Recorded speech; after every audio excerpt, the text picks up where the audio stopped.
Welcome back. All right, so this week's power rankings.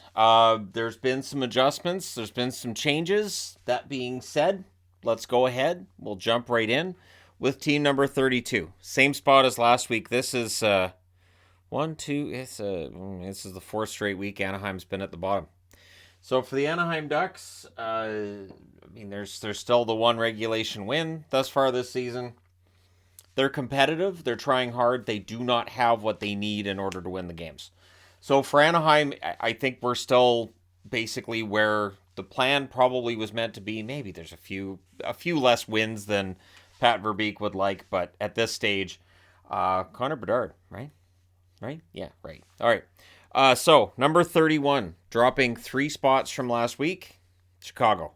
Now Chicago won tonight over the New York Rangers, which is great, but they had lost a bunch of games going into that one, so I did not move them up based on that result.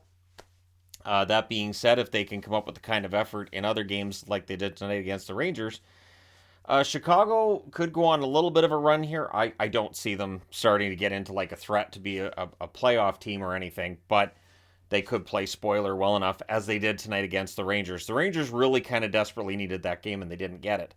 So, number 31 is the Chicago Blackhawks. Number 30, dropping 1 spot from last week, the Arizona Coyotes. This puck would tell you it's Phoenix, it's Arizona. Eventually, maybe they'll be the Tempe Coyotes, right?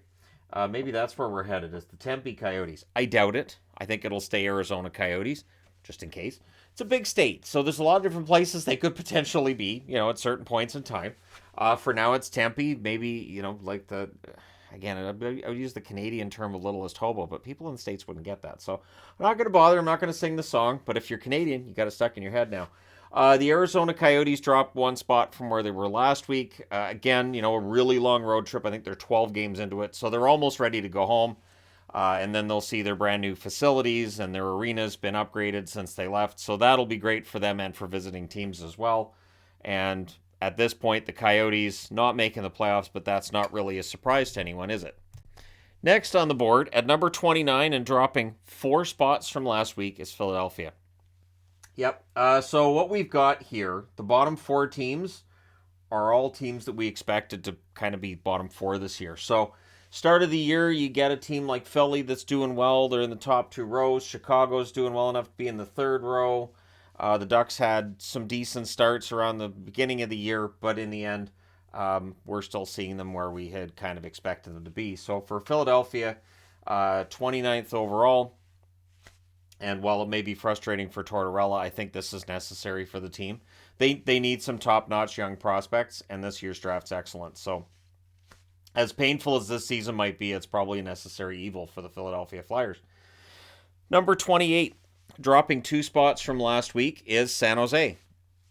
Another example of a team that was expected to be at or near the bottom. And so here they are in 28th. And 4 of the bottom 5 teams are out of the West. That's not lost on me either. Because the idea that the East is stronger than the West is this year very valid. I've argued about whether or not it's valid in other seasons. This year it is. The balance has shifted enough that, I would say that the East is a much better conference than the West. And so for San Jose, they just have the 8 wins on the season. They lost tonight in Ottawa. They did beat Montreal, but I thought that reflected more on Montreal than on them. And Montreal just has this thing about San Jose. They're not allowed to score goals. I don't know what that is. But yeah, San Jose drops a couple of spots this week, despite that shutout victory over Montreal. Next on the board, number 27, moving up 4 spots from where they were last week, and that's Ottawa.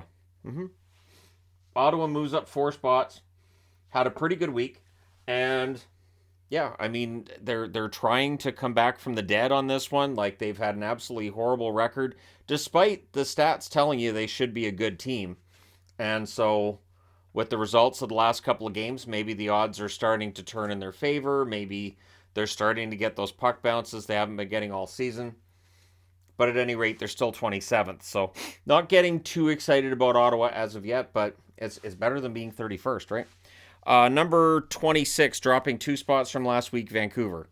Remember, Vancouver had a really good week last week, and there were Canuck fans that said, you should have them higher than where they are, because, they should be higher than 24th. This is why I don't do that. This is why I don't look at just 1 week and bump a team way up, because you're going to end up bumping them back down. So they dropped 2 spots from last week due to the Canucks. Just really, really rough week overall. They eke out a victory over Arizona, which is fine. They did win the game and get 2 points against Arizona, but how they got them, not very pretty. So for Vancouver, they sit at 26th on the board. They were out of the bottom row for 1 week. It was a good week. All right, number 25, moving up 3 spots from last week, the Columbus Blue Jackets. So there are people who say, Shannon doesn't talk a lot about the Blue Jackets. There's not much to talk about with the Blue Jackets is the problem. They're a team that's, around the bottom of the league. They get some wins here, some losses there. And at this point, if they don't start putting together a bunch of victories in a row, well, they're not getting back into the race. And so they do move up 3 spots this week. They may very well get out of the bottom row next week. I do think they're playing better than these teams, but still, there's a lot of work ahead for them. And their record is still pretty mediocre. So there's a lot working against them right now. And so we'll see if the return of Merzlikins helps. We'll see if he's really, truly back to being his 100% normal self or not. But yeah, there's your bottom row. All right, number 24, starting off the next row, moving up 6 spots from last week, and a tie for the biggest mover this week, and that's Buffalo. Yep, Buffalo's out of the bottom row. They're back up to 24th. Victories will do that, and they're playing well, even in losses, playing well, and I thought well enough that, yeah, they move up 6 spots from last week, and they move out of the bottom row. So while Vancouver drops into the bottom row, Buffalo gets out of it. And we'll see whether or not they continue that ascension. They should, right? They should, because they seem to be playing better. But with Buffalo, it feels like it's 1 step forward, 2 steps back is the standard with them during the regular season. Maybe this year will be different, right? Maybe they have that big, good start. They have a really bad losing streak, and then they recover from it, and they do well. We'll see. Number 23, a team that has dropped 2 spots from last week, and that's Montreal. So they had the loss against San Jose. They had the loss against Edmonton. They had the win against Calgary that was sandwiched in there. They didn't outplay Calgary. So for me, Montreal is a team that can play spoiler, is still playing well enough most nights, but they're likely to fall out of the race when it comes to the playoffs. I did the video yesterday on whether or not they could stay in the race, because it's fun to look at Montreal and their lineup right now. They got a lot of good young players, but young players are prone to mistakes as well. So yeah, I expect Montreal to maybe end up in the bottom row. The bottom row is pretty populated with teams, though, that are pretty far out of it. So maybe Montreal can stay out of that bottom row for the season, right? And then the team that's next on the board, a team that's dropping as well, they actually drop 4 spots from last week. 4. St. Louis.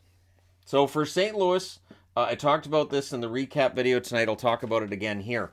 There are issues right now with St. Louis. Jordan Binnington, whether you like his play or you don't like his play, clearly Craig Berube has had enough of the extra shenanigans that go on with him in the net. Wants him to just concentrate on playing the puck and not getting distracted by other things. He's temperamental, though, and I'm not sure that that's gonna work all that well. But you do wonder if that continues to be a thing, and if St. Louis stays below 500 and falls completely out of the race, does the coach go? Does the goaltender go? Do they find a way to live in harmony? What's going to happen? Your guess is as good as mine on that one, but things in St. Louis are not good right now. All right, number 21. This team also dropping 4 spots. Yeah, 4-spot drop for this team as well, the New York Rangers. And there will be Ranger fans who right now might say, we could go into the bottom row. And yeah, it's been quite the drop-off. The New York Rangers needing wins. They need wins quickly. And I think what got me about that loss to Chicago tonight was that Chicago went a long portion of that game without shots. They weren't racking up goals. They weren't taking control of the game, right? And then, Mrazek's out, and you got Soderblom in, and they only got 6 shots against Soderblom. So, this is a time where you really need those wins. And when that other goalie goes in, you got to get in there and pepper him with shots and crash the net. It's just not there. And I don't know how to fix this with the New York Rangers, but I'm starting to think, Gerard Gallant might end up being that unlikely first coach that ends up going. I could see that happening. I think the pressure on the Rangers is real, and we could see Gallant being that first coach that actually gets told, okay, we appreciated your work for us, but it's time for us to make a change, right? All right, number 20, moving up 3 spots from last week. They had a decent week, and that's the Washington Capitals. Now, they had a decent week, but did they have a great week? No. Are the Washington Capitals looking like they're going to get into the hunt for the playoffs? Well, not when you got Kemper and Favari getting hurt. I don't know what it is with goaltenders tonight, but they were getting hurt or freaking out. But yeah, for the Caps, this has been a really tough first quarter of the season. We're almost a third of the way through the season now, and so yeah, I don't know what the solution is for the Caps at this point. But from one night to the next, you don't know what you're getting with them, and that's not usually a recipe for success. The Capitals mired in this part of the board now. This is odd. I'm used to at this point in the season having Washington top row, maybe 10th or 11th, somewhere in there. But yeah, 20th is really low for the Washington Capitals. Number 19, and same spot as last week. They end up in the same spot as last week, the Atlanta Flames, or better known as the Calgary Flames. So Calgary had an up and down week as well. They did lose that game against Montreal. They outplayed Montreal. They're ahead of Montreal on the board, so it all works out. They did beat Washington, so they are ahead of Washington on the board. But for Calgary, they need to put together some wins too, and they need to figure this out. And if Vladar is going to end up playing more games, because it feels like we have goalie controversies almost everywhere this year when you think about it, where starters might be underperforming, backups are playing better than expected. Due to injury, we're seeing different guys go in the net that we didn't expect to see in there. Just a lot of turmoil in terms of goaltending that I think might be worthy of another video, even though I did a goaltending video not that long ago. I was actually going to do one on, I think it was Thursday, and I thought, I just did a goaltending video, so I didn't do that one. But we might be getting to the point where we need to talk about goaltending again, because there are a lot of teams, including Calgary, who are having issues with the goaltending. Speaking of issues with goaltending, number 18 dropping 2 spots from last week, the LA Kings. Troubles in goal for them too. And I know that Jonathan Quick is better than Cal Peterson, but is Jonathan Quick really going to be the goaltender through this full season? Can he play 60 games? I don't think so. So the Kings are going to need to either get Peterson back quickly, or they're going to have to give Copley some starts and see what Copley can do for them. The good news is Phoenix Copley in his career has already proven that he can be a decent goaltender at the NHL level for short stretches, sure. And so we'll see if they give him that opportunity and how long it takes for Peterson to come back up. My guess is that it'll be 2-3 weeks, maybe through the Christmas break, and then after the Christmas break, you call him back up. So let him have the holidays, go home, see his family, and then call him up after Christmas and see if he can get his game back. But for the Kings, goaltending is an issue right now. So, yeah, goaltending controversy everywhere. Number 17, moving up 3 spots from last week, a team that has had goaltending controversies of its own, and that's Minnesota. Marc-Andre Fleury's been good at certain points. He's been iffy at other points. Gustafsson, much the same. Played well today against Anaheim, though, but it's Anaheim, so faint praise there. But still, Minnesota survives that game. Minnesota sitting now a few games above NHL 500, and so they move up the board to 17th. They're not quite in the top 16, but they're close. And this is the closest Minnesota's been all season, I think. I don't think they've been in the top 16 at all, other than maybe the first power rankings I did during the season here. But outside of that, yeah, Minnesota has been having trouble. So the fact they're back up to 17 tells you that they're getting it back together. Number 16, moving up 6 spots from last week, the Nashville Predators. The wins over New Jersey and the New York Islanders will do that. They beat a couple of pretty good teams this week. So if Nashville can keep this up, I do like their chances of making the playoffs. They're now in the top half of the board. We'll see how long they can stay there, right? But right now, the goaltending's come together. I'm telling you, Lankinen's a good goaltender. They need to play him a ton. And by a ton, I mean, spell off Saros, have Saros play about 50 games, have about 30 games for Lankinen, and I think they've got a really good chance. And then you have, hopefully, a healthy and pretty well-rested Saros for a playoff run for Nashville. And if they get in as a wild card, they can be kind of a scary wild card. We do remember 2017 when Pekka Rinne was just too good at that point. Number 15, same spot as last week. No move up, no move down for Detroit. Detroit, seeing what's happened to them this week with games against Toronto and now against Vegas, I think I have them in the right spot. And that's really what I aim to do with the board, is to have less movement as the season goes along, because as I'm watching the games, and I watch as much of every game as I can, I want to be able to look at the board and go, yeah, I like the placement of these teams. I think it's accurate. And in Detroit's case, I think 15th right now is accurate. Are they as good as the top contending teams? No. Are they in a rebuild stage like teams down here? No. And are they disappointing like teams down here? No. So I think right around the middle of the pack is a perfect spot for them. I don't hate the Red Wings. I don't. Anyways, so they're 15th on the board. Number 14, and also in the same spot as last week, is Pittsburgh. So for the Pittsburgh Penguins, it's been an interesting season. They win tonight 5-2 against the St. Louis Blues, which helped the Blues make their descent on the board. And again, for Pittsburgh, I think they're in the right spot. Last week I saw comments saying I had them too high. I would expect this week those comments to change to, you have Pittsburgh too low on the board. But again, it should even out. There should be people saying that's too high, that's too low, and it should even out in the end. And for me with Pittsburgh, I think 14th is the right spot for them right now. Are there holes in the lineup? Sure. And with Letang being out for an indefinite period of time, that is going to hurt them. Didn't hurt them this week. I've said this before. I don't believe in making an adjustment to the board based on an injury. So if for Boston, if Bergeron went down tomorrow, I'm not going to drop Boston because Bergeron went down. I want the board to reflect how the team is playing, which shouldn't matter if there's injuries or not.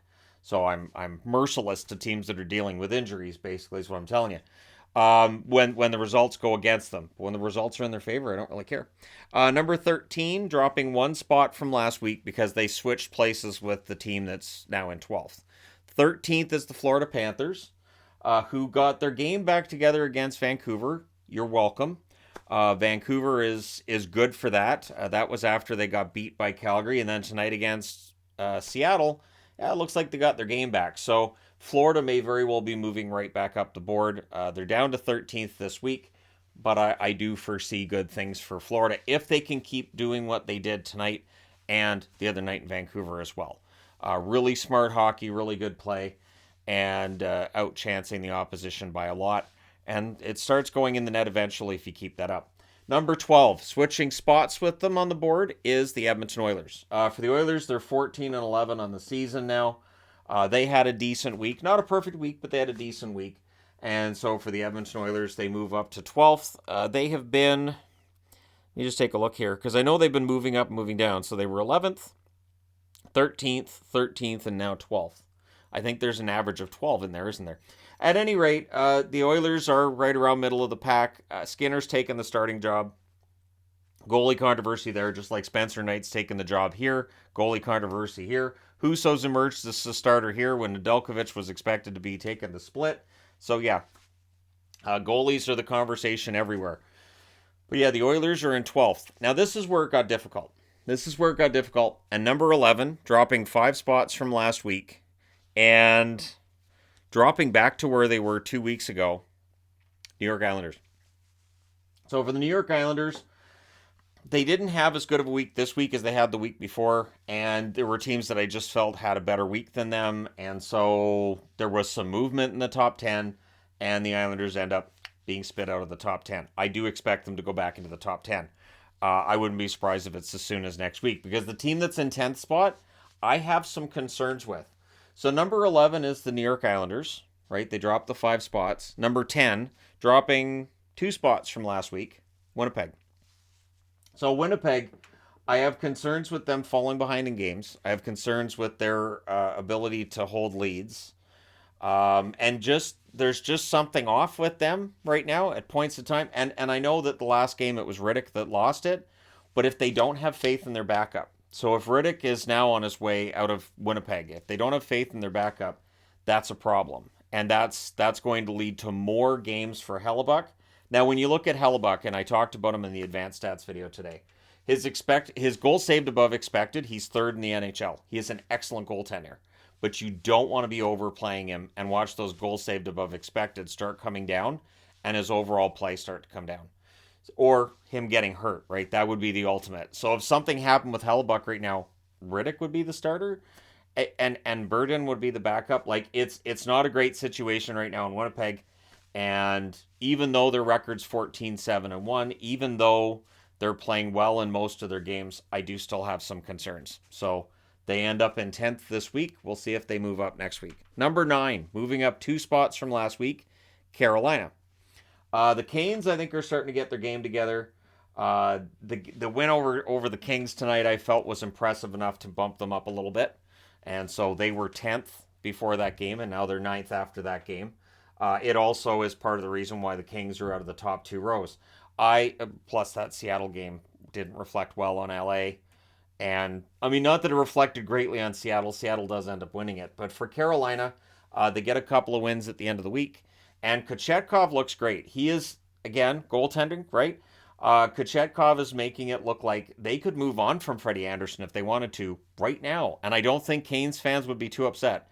If I wake up tomorrow and I find out Freddie Anderson's been traded, I don't expect Canes fans to say, "What are we doing?" I expect Canes fans to go, "Cool, Kochetkov's the starter, huh? We're on board with that." And I can't argue with that. Kochetkov's numbers have been great so far. Number 8, moving into the top row, and moving down 2 spots from last week is Vegas. So Vegas has not been the wagon that they normally are, right? They weren't last year when they missed the playoffs with injuries. This year it's been a tough go of it, but they beat Detroit, and that's after the shootout victory over Columbus. So a rough few games there. Their record's not as good as it was, but with the win over Detroit tonight, that could be a sign that things are turning around. So I don't anticipate Vegas dropping out of the top row over the next couple of weeks. I think they're getting it back together, and we should see them moving right back up again. So 8 might be the low spot for them between now and I'll say Christmas. But yeah, it's an interesting situation that Vegas finds themselves in, and so we'll see what happens from here. Number 7, moving up 2 spots from last week. They're in the top row. I don't think they'll be in the top row again, and that's Seattle. So the story with Seattle is a simple one. They've won 7 in a row, so they move up to the number 7 spot. The loss against Florida tonight. Oh, I could have dropped them way down. I could have dropped them to probably 11th, and I don't think people would have been too upset. But I feel like penalizing them based on one game isn't fair. And so the 7-game winning streak, impressive. Some impressive wins in there. The sloppy win over LA was less impressive, but these things happen. And so Seattle's in the top row. Again, I don't expect them to be in the top row next week. That game against Florida tonight, if they're not able to turn that around in their next game, it could be a bit of a tough time for them. Shadow asked to go out, and then when I go over to let him out, then he didn't want to go. He came back and sat on the cat tree. He just wants the door open. Cats always want all doors to be open at all times. They don't care if they're walking through them. They want doors open at all times. All right, so Seattle number 7, we're all caught up. Good. Number 6, dropping 2 spots from last week, Colorado. I had expected Colorado to be moving up. I had figured, you know what? Colorado, they're going to get on a run. They're going to be fantastic. And no. And tonight against Boston, I actually thought, if Colorado knocks off Boston, I wouldn't be that surprised. They're one of the best teams in the league. And no, it didn't happen. Colorado has had some tough results lately. So in the end, the Colorado Avalanche drop this week to number 6. I don't know how far they're going to end up dropping. I don't anticipate a big drop for them. But goaltending, right? So Georgiev's been very, very good. You have to wonder how long that can go, if Francouz is able to be the guy, if something happens, when Georgiev falters. So for Colorado, that loss against Boston was kind of a rough one tonight. It's not exactly been a great run for them the last couple of weeks. And so they're number 6. Number 5, moving up 5 spots from last week, Dallas. I really honestly don't know how to feel about the way Dallas is playing, the way Robertson's playing. This is the most fun that I've had watching Dallas in the entire time that the channels existed. I've not had, and that includes back in 2015, 2016, when they were one of the top teams in the West, and I didn't believe in them in the slightest because they had Lettinen and Niemi as their goaltenders, and they were spending $11 million on those guys, and why? So now you have Dallas with Ottinger and net. It's fantastic. Robertson up front with Hintz.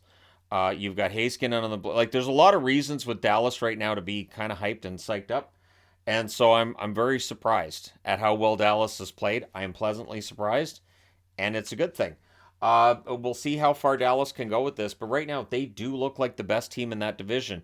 And it's only a couple weeks ago it looked like Winnipeg and Colorado were going to be the top two teams, and Dallas might end up being the third. But yeah, that's turned around, and Dallas is playing really well.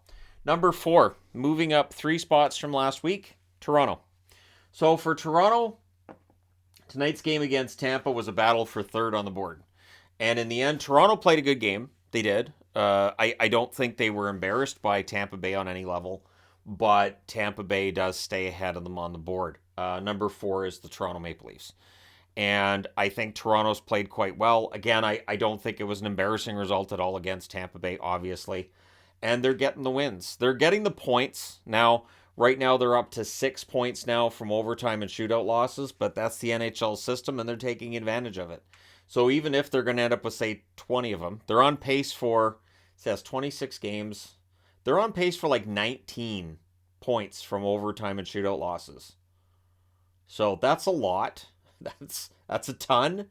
And I know that if that record continues and if they end up winning, 45 games and then getting another 19 points from overtime losses, people won't be all that happy with that. Toronto fans won't care. Toronto, the team, won't care either, and neither will the seedings for the playoffs. But it is remarkable that there are a lot of lost points there. Well, I don't just look at 6 overtime and shootout losses and go, well, they got points. I think to myself, those are 6 extra points they could have had as well that they didn't get because they lost in those situations. So for Toronto, overall, the picture's pretty good. They've only lost 5 in regulation thus far.